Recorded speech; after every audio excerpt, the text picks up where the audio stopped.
Hello and welcome to You Talking to Me. The majority of the Scottish people said no to independency. Is the European Union now going back to usual, or are there consequences to be drawn? To talk about that, I have the great pleasure to welcome in our studio here in Brussels, Mr. Jo Leinen. He is a German member from the European Parliament from the Socialists and Democrats. Hello, Mr. Leinen. Hello to everybody.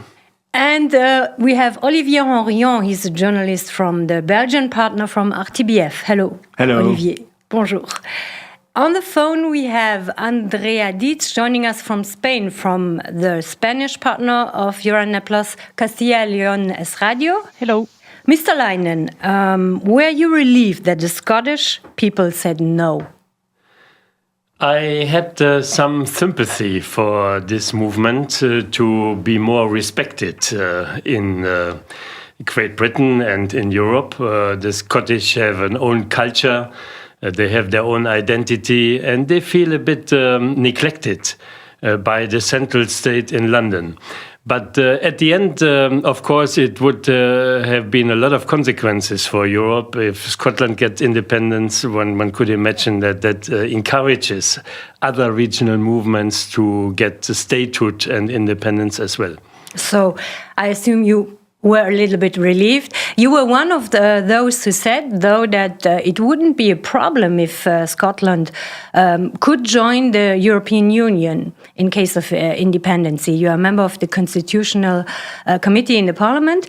Why are you convinced that there would have been no problem? Now, it would be absurd that a region that is member of the European Union is kicked out for many years in order to come back. This was in the election campaign, of course, voices from various parts of Europe that they have to wait, that they have not very easy. But let's say, looking with a cool head on it, it would be really unacceptable that a region that has accepted all rules of the EU has to wait for years to come back to the European Union. This is unrealistic, and I think it would have been absurd. Not everybody said that in Brussels. Olivier, you have been to Scotland to report on the referendum.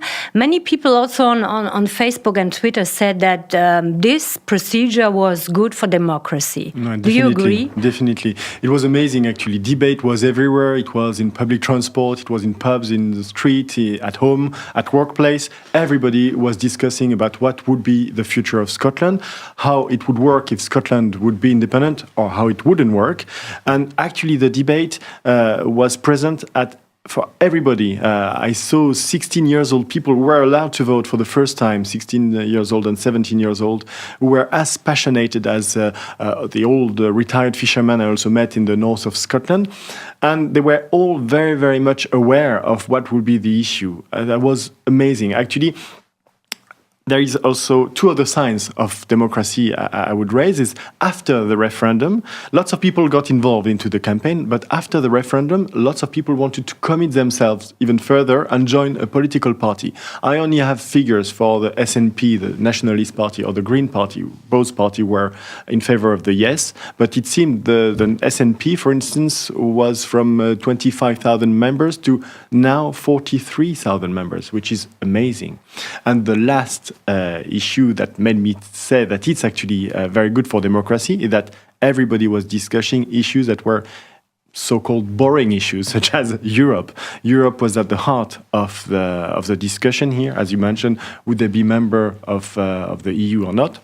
And there was also a lot of frustration because people didn't really get any answers from Brussels. And actually, that's a question I could ask you. Don't you think that it seems the EU and Brussels in general was actually not prepared for in case of an independence?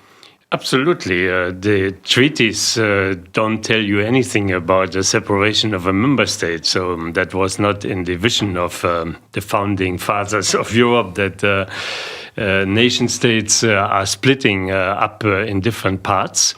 But we had it good before they got member. The Czechoslovakia separated in the Czech Republic and the Slovak Republic.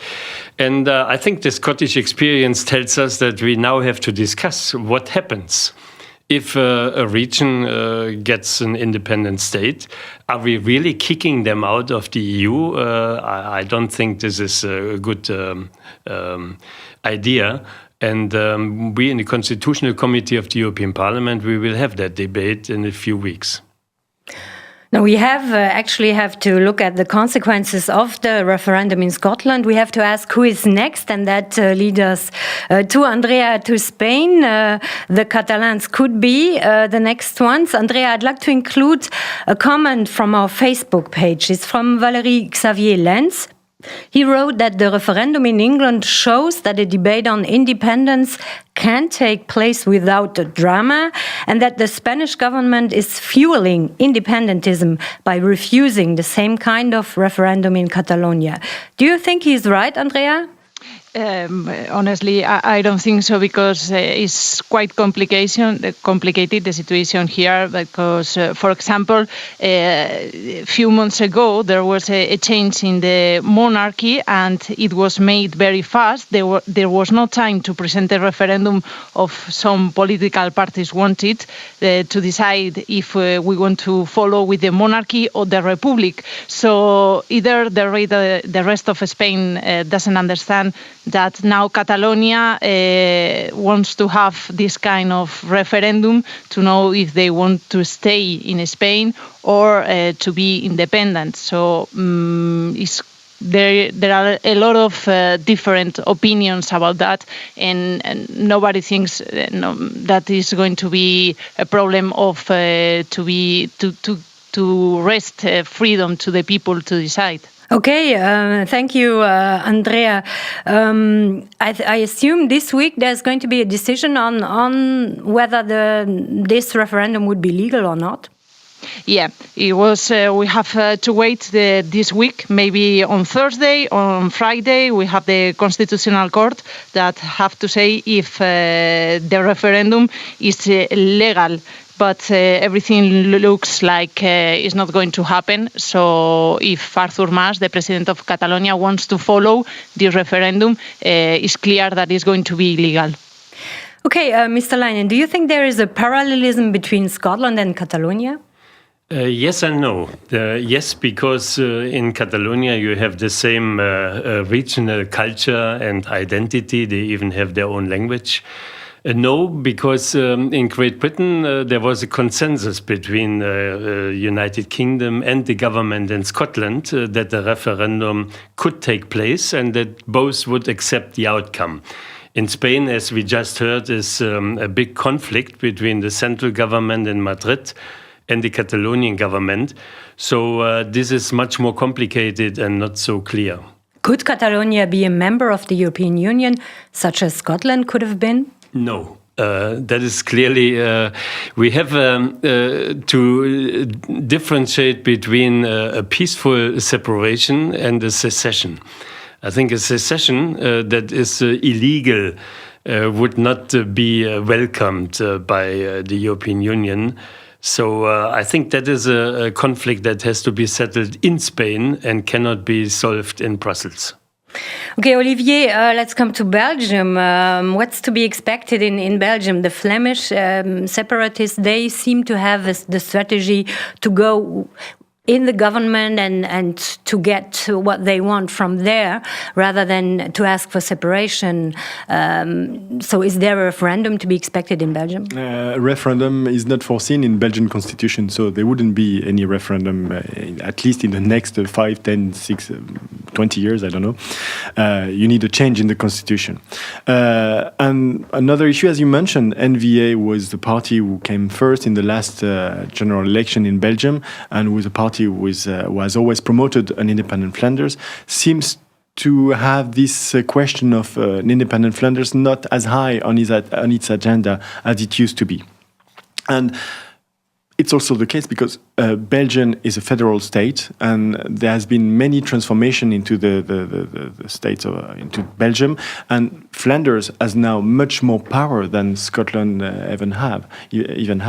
And another issue is that today, if you look at the public opinion poll, you really notice that there is 10-15% of the Flemish population who really actively support an independent Flanders, which is nothing to compare to the 50% we've seen, or nearly 50% we've seen in Scotland.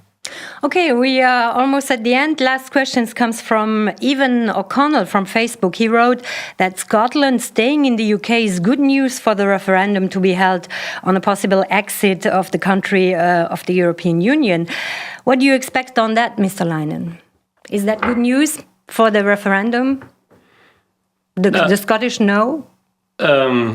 Now we get devolution in Great Britain. We will see probably that there is a parliament for England, for Wales, for Northern Ireland. So good news for the European Union that the British start to love federalism, that they hated before. So the Scottish referendum has an astonishing consequence that they start as well to go away from centralism to decentralism. But for the EU, it's of course now good in a way that we have so many other problems that we don't have to tackle this problem as well. So the Scottish have voted and we have to accept the outcome. Okay, the Scottish have voted, the Catalans are going to vote. We are going to talk about it. Thank you very much, Mr. Leinen. Thank you, Olivier. Thank you, Andrea. Thank you all, and see you soon on You Talking to Me.